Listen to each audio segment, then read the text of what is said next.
Baik anak-anak, pertemuan kita kali ini akan membahas tentang induksi elektromagnetik. Mari kita simak bersama-sama.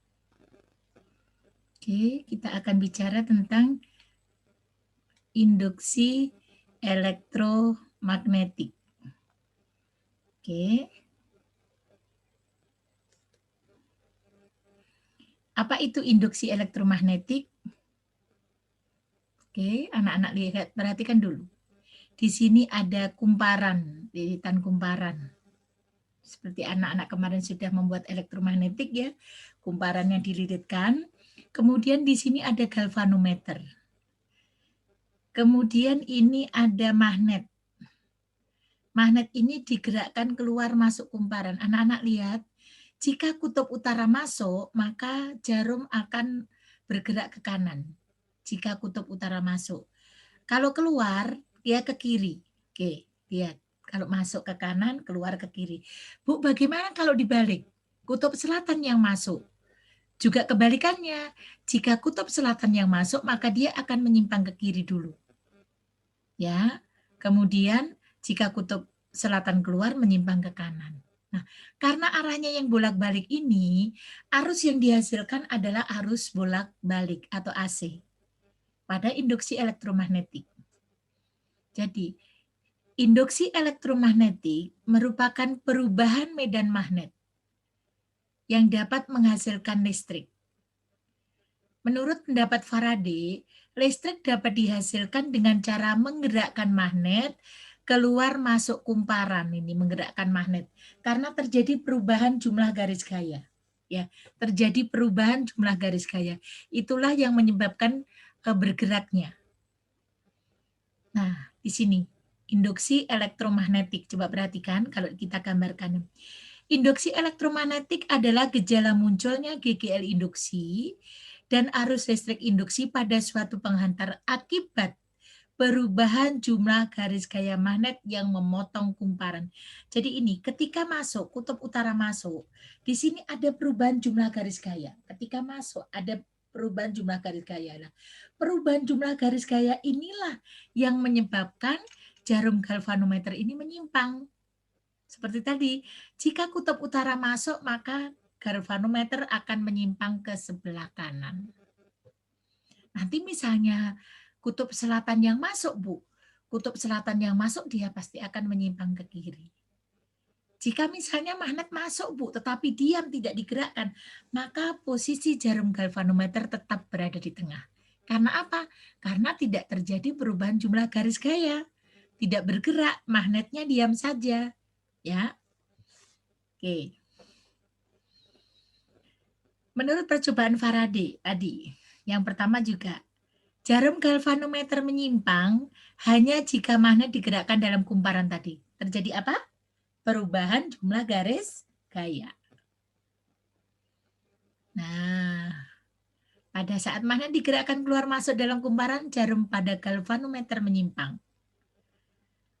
Penyimpangan jarum galvanometer menunjukkan bahwa di dalam kumparan mengalir arus yang mengalir seperti ini disebut dengan arus induksi. Arus listrik timbul karena ujung-ujung kumparan timbul beda potensial tadi. Karena ada perubahan jumlah garis gaya, maka ujung-ujung kumparan terjadi beda potensial. Beda potensial ini disebut dengan GGL, gaya gerak listrik induksi. Jadi awal mulanya GGL itu ada karena perubahan jumlah garis gaya, sehingga menyebabkan terjadinya beda potensial. Berarti faktor-faktor apa saja yang menentukan besar GGL? Nah, coba perhatikan faktor apa yang mempengaruhi GGL. Satu, banyaknya lilitan kumparan. Seperti pada saat anak-anak membuat elektromagnetik, semakin banyak lilitan kumparannya, maka sifat kemagnetannya semakin kuat dan dapat menarik paku-paku pasti lebih banyak. Yang kedua, kecepatan keluar masuknya magnet dari dan ke dalam kumparan. Kecepatan masuknya magnet juga mempengaruhi. Jika magnet pelan, set, dia bergerak. Jika set, dia juga bergerak lebih cepat. Jadi gerakannya mempengaruhi magnetnya, mempengaruhi arusnya. Yang ketiga, kekuatan magnet yang digunakan. Jadi magnet yang digunakan seberapa kuat itu juga mempengaruhi berapa besar perubahannya. Alat apa saja yang menggunakan prinsip kerja elektromagnetik? Yaitu generator AC menghasilkan arus bolak-balik menggunakan cincin ganda. Ini AC ya. Cincinnya ganda ada 2. Arus yang dihasilkan bolak-balik. Yang kedua generator DC. DC menghasilkan arus searah. Cincinnya belah atau disebut dengan komutator nih.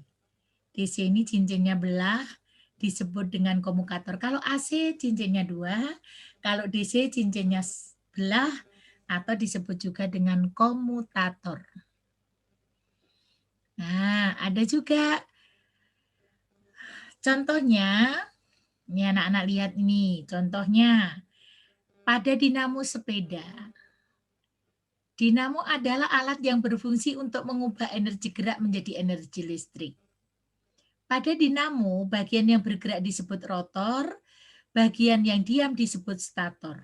Ada bagian yang bergerak disebut rotor, ada bagian yang diam disebut stator. Nah, di sini ini contoh dari tadi penggunaan apa? Induksi elektromagnetik. Karena di sini perputaran roda menyebabkan magnet juga berputar. Ini magnetnya berputar. Kemudian dinamonya ikut, dinamo ini anak-anak lihat di sini nih. Nah, sepedanya ketika dikayuh maka menghasilkan nyala lampu. Jadi nyala lampu, anak-anak sekarang kalau bilang sepeda unto itu ya, itu masih ada lampunya. Tapi kalau sepeda-sepeda yang sekarang, yang modern kelihatannya Ibu lihat lampunya nggak ada. Tapi sepeda zaman dulu itu ada lampunya di depan ini. Ketika mengayuh lebih kuat, maka lampunya ini akan menyala. Menggunakan dinamo juga, jadi dinamonya ini menempel di sini rodanya. Nah, perputarannya di sini semakin cepat, maka perputarannya juga semakin cepat. Nyala lampunya juga semakin terang. Ingat, bagian yang bergerak rotor, bagian yang diam disebut stator. Nah, nih tadi ya, sama kan? Nih, anak-anak lihat, nyala.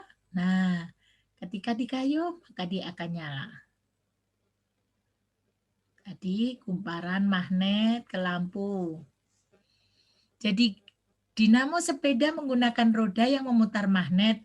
GGL induksi yang timbul pada dinamo digunakan untuk menyalakan lampu.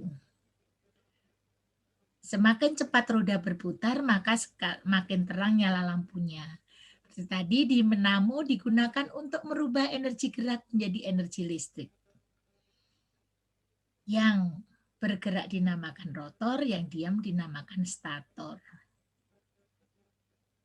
Nah, GGL, gaya gerak listrik.